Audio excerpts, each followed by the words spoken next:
do it, they could just do it. So they are going to, on November 1st, during a Homeland Security, martial law, continuity of government, internal defense operation coming up in just 2 days at 2 o'clock Eastern, 1 o'clock Central. I'll be on the air, and my AM and FM listeners will have the government break in and take over the broadcast, and no human will be on the other line of the station getting the machine's order to do it. It sits there barking orders at you with different codes. They will just do it themselves. And again, here's the scoop. I've talked to Texas Association of Broadcaster high-level people years ago. I've talked to the former head of their engineering society. I've talked to national figures off record. And I knew this, again, back in 1997. I made a film about it. It's actually my film Police State 2000 as well in 99. I knew all this was coming. They've told them in meetings, testing them, seeing if they were ready, that in the future the government will break in for 5, 6, 7 hours, whenever it wants, with messages about anything you can imagine. And that's why they are announcing they're going to take over your cell phones. They're announcing they're going to take over everything.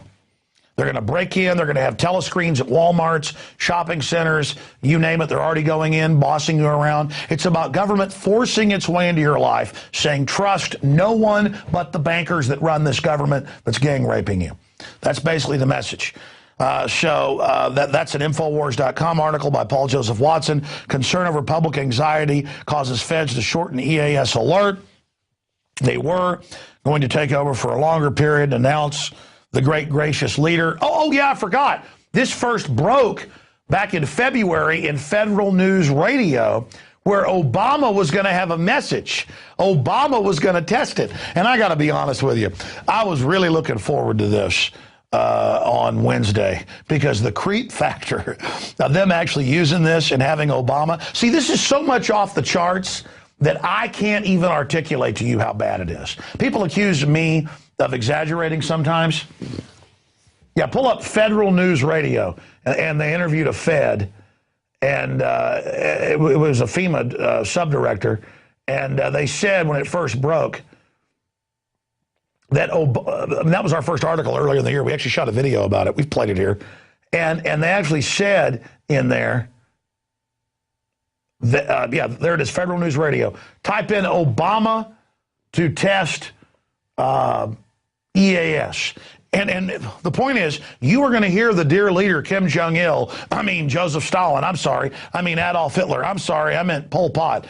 Hold on a minute, I meant Fidel Castro, Hugo Chavez, whoever. You were going to hear Ceausescu pop in and take over. This was going to be rich. But they pulled back, which again shows that they're trying all of this. There it is. Guys, just type in Infowars.com after it. Obama to test EAS, Infowars.com, up there in the Google search.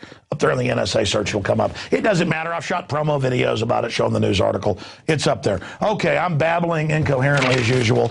Let's go to the next story here. Yeah, there it is. Obama launches total takeover.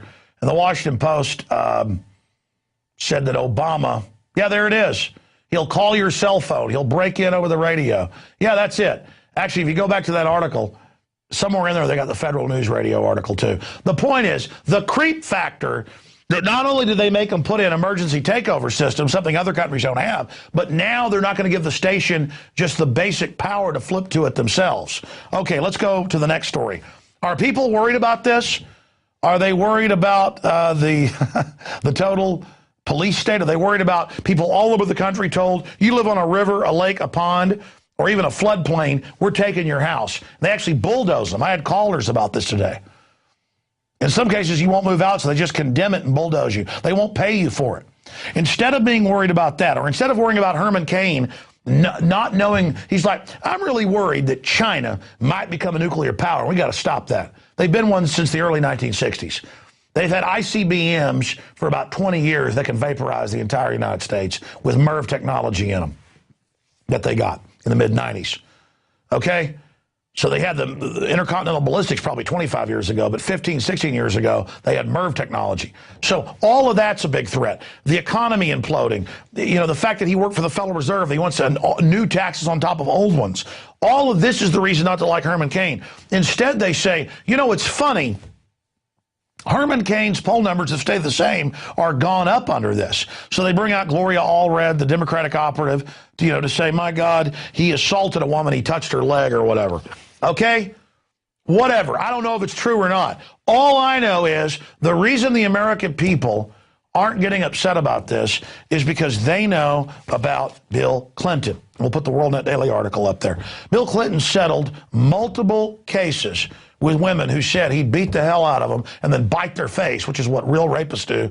I mean, bite them till they're bleeding, bite their lip, hold them with his teeth on their lip. That's something reportedly psychos do. Bite them while they're bleeding and rape them.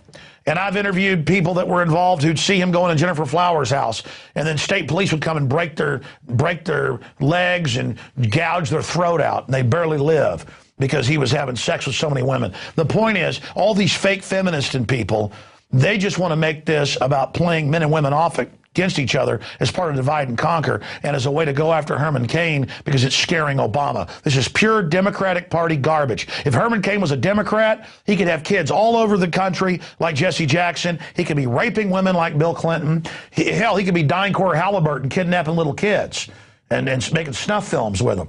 But because he's seen as a conservative. He isn't a real conservative, but to demonize real libertarians and real constitutionalists, they're going to try to destroy Herman Cain. It's disgusting. Here it is, the rape of Juanita Broaddrick. And we've got the quote here on the third page. She felt a little uneasy meeting him in the hotel room, but felt a real friendship towards the man and didn't feel any danger in him coming to her room. When Clinton arrived, she had coffee ready on a little table under a window overlooking a river. Then he came around me sort of with his arm over my shoulder to the point, the little building, and he said he was real interested if he became governor to restore the little building. And then all of a sudden he turned around and started kissing me. And that was a real shock. Broaddrick pushed him away and said, no, please don't do that. And told Clinton she was married, but he kissed her again. This time a bit, and this time he bit her upper lip. She tried to pull away from him as he forced her under the bed. And I just was very frightened. By the way, feminists came out and attacked her because they're not really feminists. They're there to divide the family, put our children on Prozac, Ritalin. These are scientific CIA technicians. It's been declassified that Gloria Steinem was a CIA operative to break up the family. Continuing. And I just was very frightened, and I tried to get away from him. And I told him, no, I didn't want this to happen, that he wouldn't listen to me.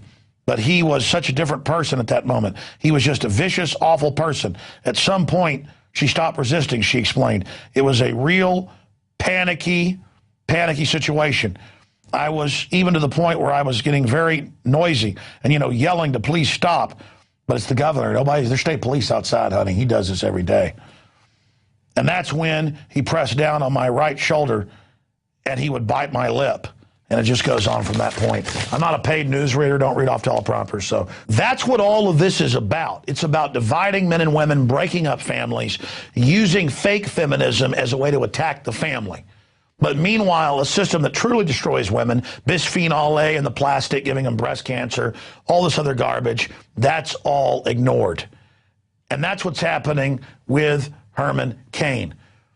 His problem is he represents conservatives, even if he isn't one. He's got to be demonized. He's got to be destroyed. He's not a trendy establishment eugenicist who's out there raping women. And that's why the feminists are going to attack him, because you can look it up for yourself. They're all globalist intelligence agency run. Now let's go ahead and go to the next story. And you saw out in Oakland the veteran shot at basically point-blank range with a high-powered tear gas canister for daring to not run when the police said, get off the streets, we are your God. Well, we now got a cameraman out there groveling to his lords, saying, is it okay for me to film you? And their answer was, gods do not speak to mere scum Americans. They fire tear gas rounds or rubber bullets into their faces. And here is a clip of that. Daring. Okay?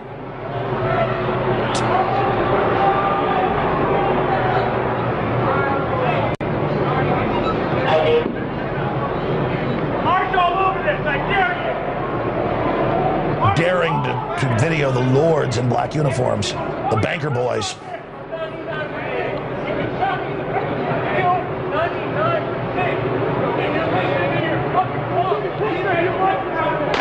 Ow! Ow! Ow! Ow! Is this all right, my lord? And by the way, all over the country now they're reporting if you videotape police or ask them questions, you're taken to jail, you're beaten, and you're charged, and they try to put you in prison for videotaping them, even though there's no law. I mean, this is North Korea. And you know, I don't want to say all the cops are bad, but when they get in black uniforms and get in that mob psychology, they're all standing there playing the part of Darth Vader, and they put the really wicked guys up front who get off on this, and for him it's like deer hunting. There's a scum American. We got to get his pension fund. I work for foreign banks, gang raping in the country. Of course, he's not thinking that, but that's what's really going on. Okay, so there's that report. My goodness, it just goes on and on, doesn't it? You know, I don't even know if I have time. Revealed how Obama was playing golf until 20 minutes before Navy SEALs began mission to take out bin Laden. They've got news stories out where they've got the Navy SEALs coming out claiming how the White House exaggerated what really happened, but then still supporting the underlying fairy tale. So all of that is happening. That's basically it for those reports. We're going to get into the libertarian mindset, the anti-collectivist mindset coming up here with two in-depth interviews here at Infowars Nightly News. We're going to look at the fact that people are daring to drink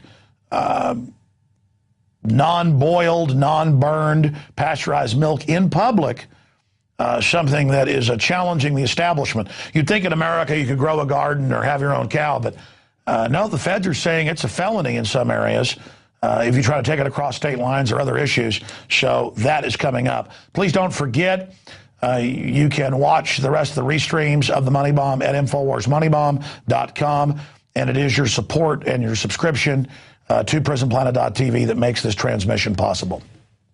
And with more on this nation descending into something out of a Kurt Vonnegut novel of a futuristic Orwellian police state is Adam Kokesh. He was a sergeant in the Marine Corps, and of course he was over in Iraq in civil affairs.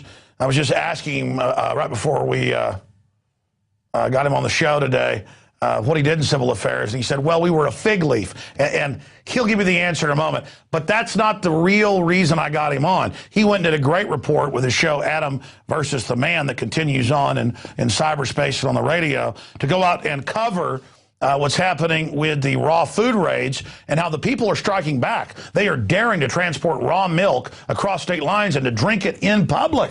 And the big question is, what will Big Brother do? We've seen raids and arrests on lemonade stands. We're seeing the Amish raided and not allowed to ride their horses on the shoulder now. We're seeing the system come down with both feet against the public. I was out camping on our family property in East Texas this weekend, and now they have more game wardens out there than they've got cows. I mean, it is just like the Declaration of Independence. All these new offices sending forth swarms of agents to eat out our substance. So Adam Kokesh is going to be talking to us about that. But first, I want to bring up a few other things that are happening in our society. Adam, what was your awakening like? And why did you decide to leave the Marine Corps? And what did you do in Iraq? Sure. Thanks for having me on. I really appreciate the opportunity to share my perspective with your audience, because when I was in Iraq, we really believed in the mission. I was there in 2004, civil affairs. We were the good guys. We were the nice ones, shaking hands, kissing babies, passing out money. And it's not that we weren't on the front lines. Often we were almost like more on the front lines than the infantry were. We'd go out on convoys with them and they'd say, all right, you guys can go talk to those Iraqis. We'll cover you from back here. Don't worry about it. And we'd go out and kind of get used for bait sometimes. But we really believed in our mission. And there are some things that I did in Iraq that I'm very proud of when I made an honest effort to help the Iraqi people, although I really do regret being a part of the effort as a whole. And I realized that in the greater context, my role as a sergeant on a civil affairs team was to be part of that fig leaf of Iraq, of creating this mythology for the American people of the idea that we were helping the Iraqi people. So when I came home and I got that perspective and I really started putting things into place, that wasn't really what made me leave the Marines, because the process for me of waking up was kind of in phases. And